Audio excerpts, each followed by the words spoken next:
فَاسْأَلُوا أَهْلَ الذِّكْرِ إِن كُنتُمْ لَا تَعْلَمُونَ. Setiap orang beriman, jangan pernah tergiur dengan dunia ini. Apapun itu sifatnya. Apakah itu harta, kelebihan fisik, ya, kekuatan, ya, kekuatan fisik, ya, kelebihan paras wajah, apalah jabatan, garis keturunan, semua ini adalah fasilitas dunia saja. Agar kita bisa melalui dunia ini menuju kepada kehidupan abadi.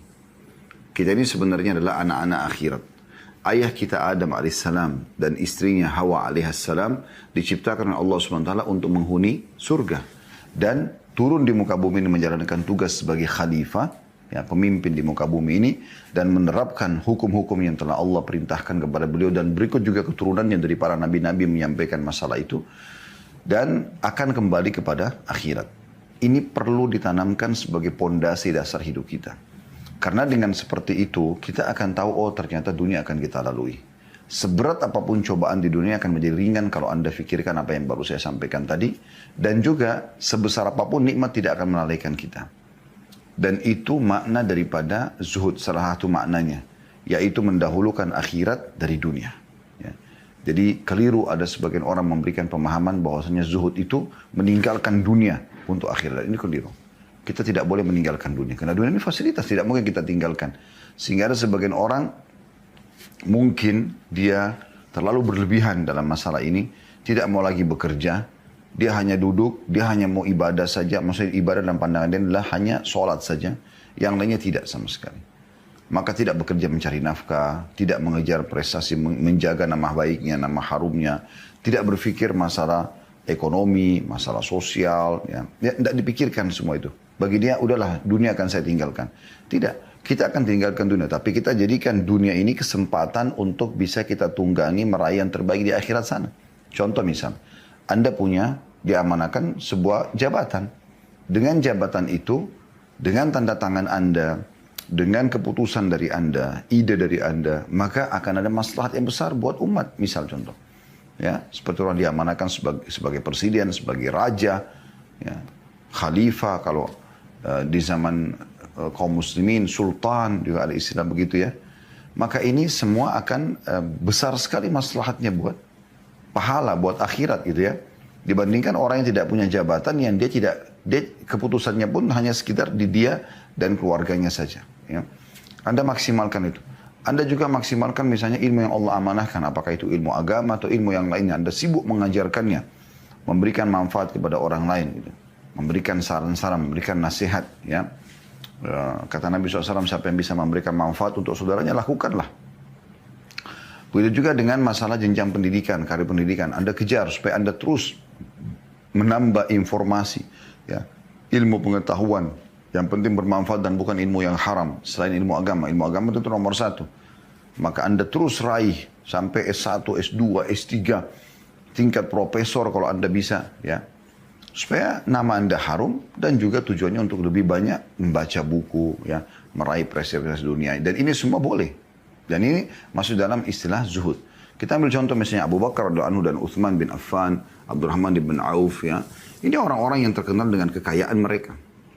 Tapi kalau kita lihat buku-buku zuhud, ya, tidak akan luput menyebutkan nama-nama mereka sebagai pemimpin-pemimpin umat ini dalam masalah zuhud. Karena mereka menunggangi dunianya untuk akhiratnya. Sesuai yang Allah Subhanahu wa taala ceritakan atau gambarkan dalam surah Al-Qasas surah nomor 28 ayat 77. A'udzu billahi minasyaitonir rajim wabtaghi fima ataqallahu ad-daral akhirah wa la tansa nasibaka minad dunya. Kejarlah apa yang Allah janjikan untuk kalian di akhirat nanti dan jangan lupakan bagian kalian dari dunia. Tetapi di sini dunia bukan untuk berfoya-foya, bukan untuk membuat kita lalai terhadap akhirat. Banyak orang begitu. Begitu pergi liburan, menikmati alam, menikmatin hotel karena dia punya kelebihan safar misalnya sama keluarganya. Tapi begitu tiba di tempat safar lalai. Nggak jaga sholat, on time, terbuka auratnya, jatuh dalam kemaksiatan. Tidak. Kita harusnya pada saat nikmat sedang melimpah, tambah beribadah kepada Allah Subhanahu wa ta'ala.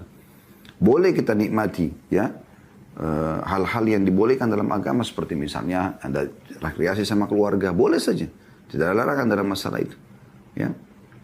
Tapi jangan sampai membuat kita bermaksiat kepada Allah SWT. Datang ke negara-negara kafir yang akhirnya membuat kita lalai. Dan tidak ada tujuan, bukan karena menuntut ilmu, bukan hal yang darurat misalnya. Makanya membuat kita lalai. Ya. Membuat anak-anak kita lalai.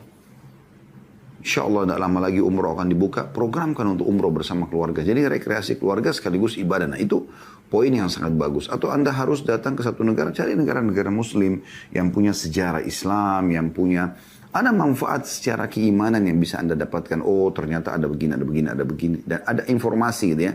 Bukannya sekedar datang mau melihat bunga ini, mau melihat pameran itu. Dan sebenarnya lebih banyak membuang waktu.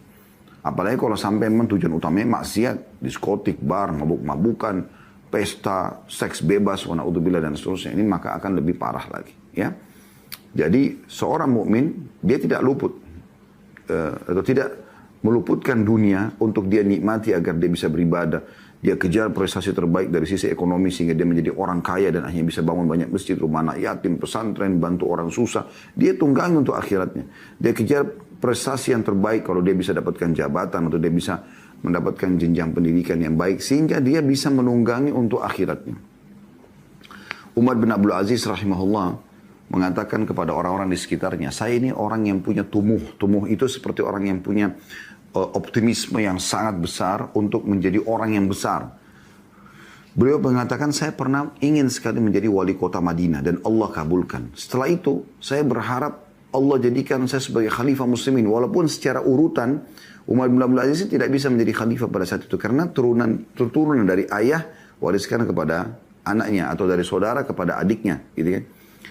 Tapi Umar bin Abdul Aziz waktu itu bukan orang yang bisa kena. Ya, tapi dengan tubuh, dengan semangat, dengan keinginan yang besar agar dia bisa memberikan maslahat yang besar bagi umat Islam, Allah SWT kabulkan dan menjadi khalifah dengan cara Allah. Ya. Dengan cara Allah, Allah jadikan dia khalifah walaupun bukan dia menjadi kandidatnya. Ya. Allahu a'lam, ini hal yang baik untuk kita perhatikan. Tapi ingat, dunia ini memang tempat untuk kita lalui, bukan tujuan utama. Dan itu akan kita bahas nanti teman-teman sekalian. Dunia bukan target utama. Karena kapan menjadi target utama, akhiratnya akan luput pasti. Tapi kalau kita tunggangi dunia untuk akhirat, maka kita akan bisa melalui dunia ini dengan cara yang benar dan baik.